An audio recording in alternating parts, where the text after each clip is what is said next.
Good evening. I'm Mark Ivy. Welcome to the latest edition of Kernels from the Cornfield. No husk, no hulls, no shucks.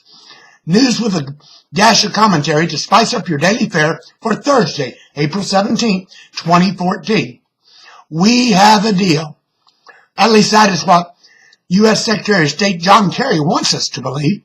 Kerry announced an agreement today between Russia and Ukraine, along with the U.S., which would return the seized buildings, the eastern portion of Ukraine, to their rightful owners. The deal calls for the government base in Kiev to give greater autonomy and input to those rebel cities. It does nothing about the Russian special forces inside Ukraine, nor about the 40,000 Russian troops waiting for orders to march across the border and annex a large swath of Ukraine, as the Russian Federation, or as that empire, already did with Crimea. I won't bet the farm yet. Putin won't be happy until he has full veto power over the Ukraine and all his neighbors that once were a part of the defunct Soviet Empire. Shades of Neville Chamberlain? Sounds like the 1930s all over again, as leaflets were dropped on towns throughout eastern Ukraine, warning those who are of Jewish descent to register as Jews with the pro-Russian authorities. The world promised never again, but will that vow fail as much as the idle threats of President Barack Obama to extract major costs from the Russians for their aggression? Malaysia Flight 370.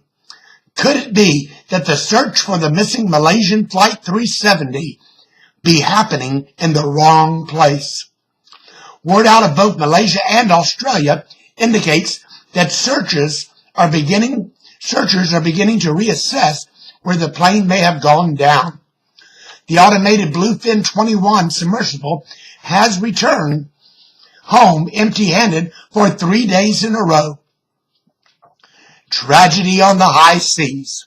The death toll now stands at 20, with scores still missing from the South Korean ferry which capsized and sank 2 days ago.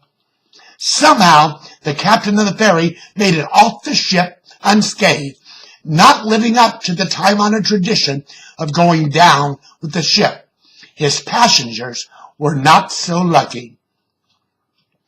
Equality in the homeland. The Fourth U.S. Court of Appeals heard its second case in a week over the issue of equality for long-term same-gender couples. A 3-judge panel has heard arguments first from the state of Utah last week and the state of Oklahoma today, after separate federal judges ruled the state's ban on equality unconstitutional in December and January, respectively. It is unknown how the panel will rule. It is expected that an appeal to either the full court or to the U.S. Supreme Court will be made by the losing parties.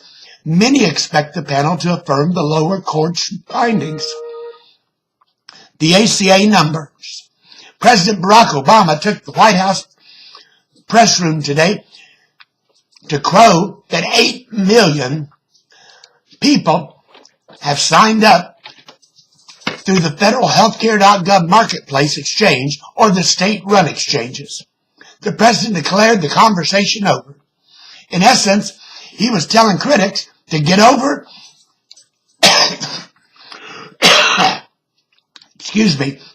it, and urging Democrats to embrace the embattled health insurance reform law known as the Affordable Care Act, or Obamacare. We still don't have a breakdown of the numbers to know the real success of the law. We don't know how many of that 8 million only signed up for accounts on the exchanges, or how many actually purchased private health insurance and paid the first month's premium. We only have the gross numbers, not the real net analysis. It is doubtful that analysis will make it to the public until after the 2014 midterm elections in November. That's what caught my attention on this Thursday, April 17, 2014. Tune in tomorrow for another episode of Kernels from the Cornfield. I'm Mark Ivy. Good evening.